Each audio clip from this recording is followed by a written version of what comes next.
Hi, this is Kevin Thomas, and welcome back to the At Home Film Festival.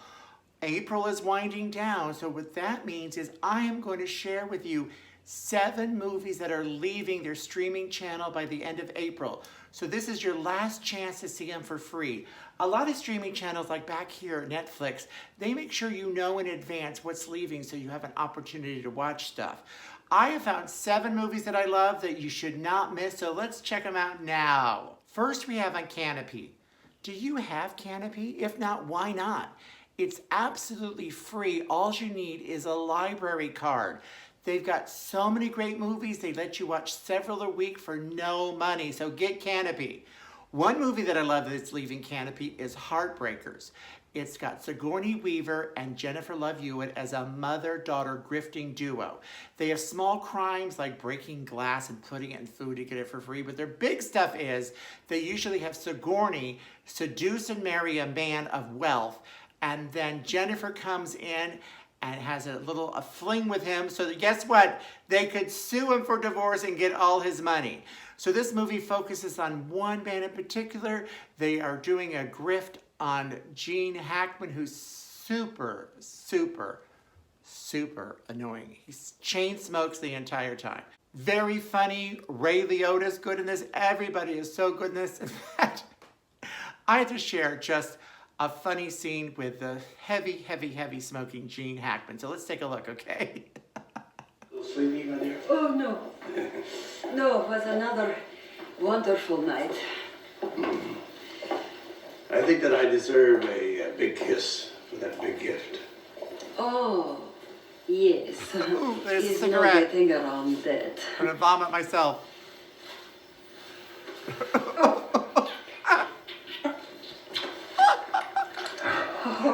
Oh, no, we mustn't.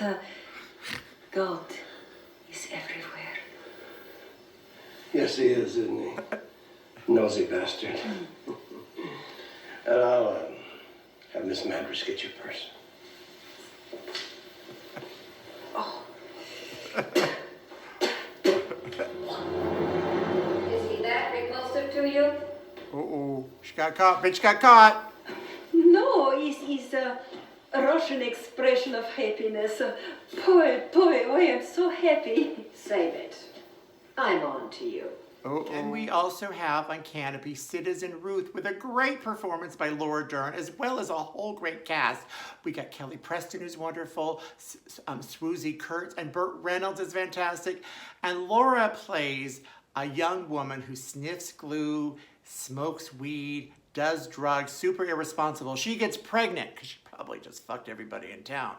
Well, she wants to get rid of the baby, but of course the pro-life people won't let it happen. They think she should raise her child. So it's really funny about pro-life. It's wonderful, very overlooked.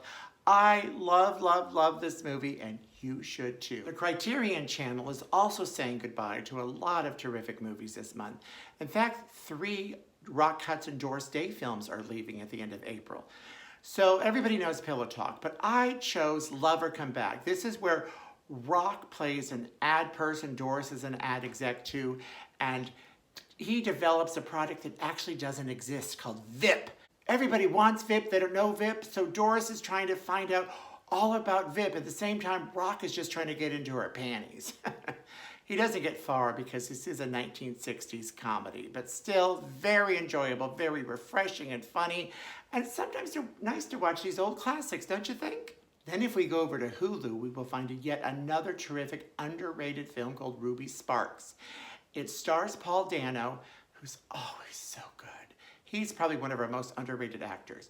He's kind of a nerdy guy, and he kind of invents a woman who actually comes to life. Or is it just in his head? We don't know.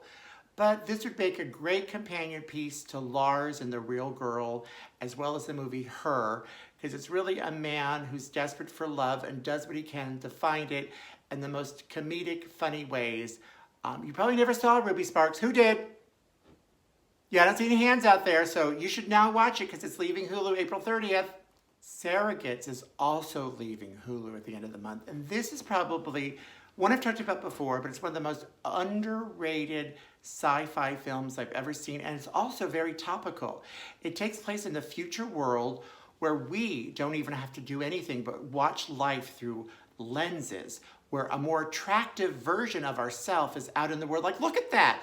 Bruce Willis looking better than he does in real life. His skin is perfect. He actually has hair.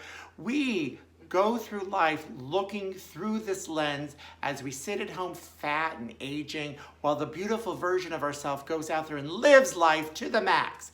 Well, somebody doesn't like this, and they start short-circuiting these surrogates, and that causes the police to get involved.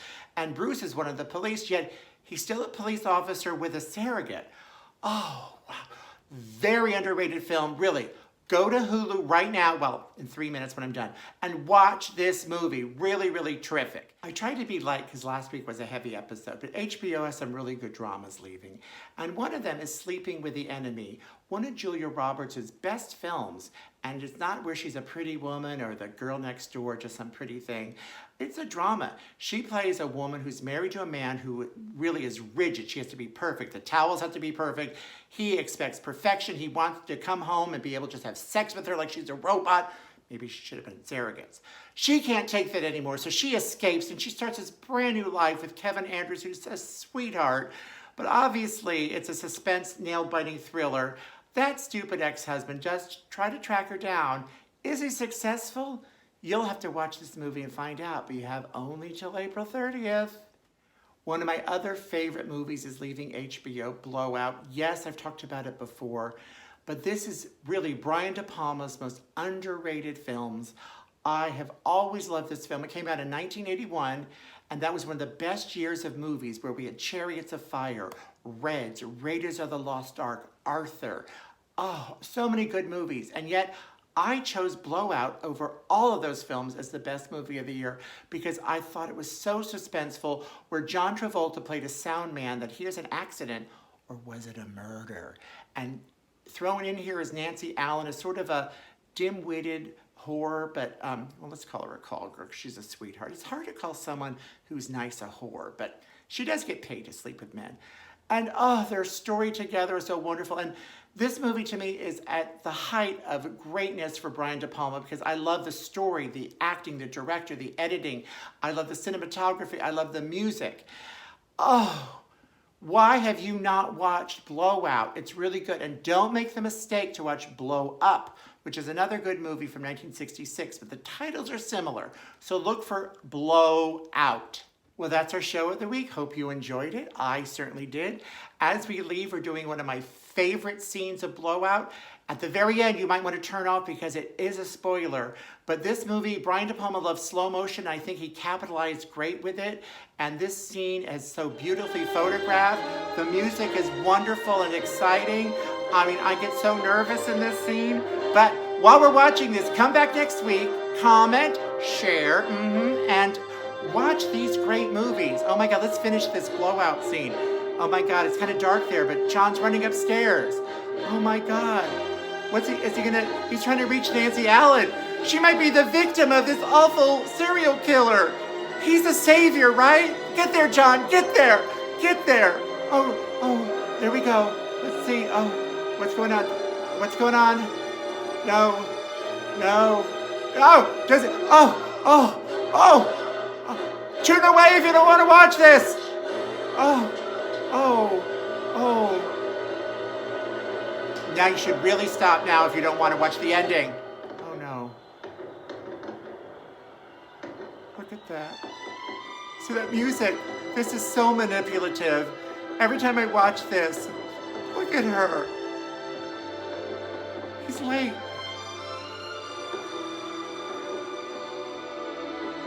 Oh. No. When I did an episode about movies that make me cry, this was on it. I love that music. Why do they tug at your heartstrings like this? Wasn't he cute back in the day? And they're really going to ruin it for me. Emotionally, I'm going to get it. I already know ahead.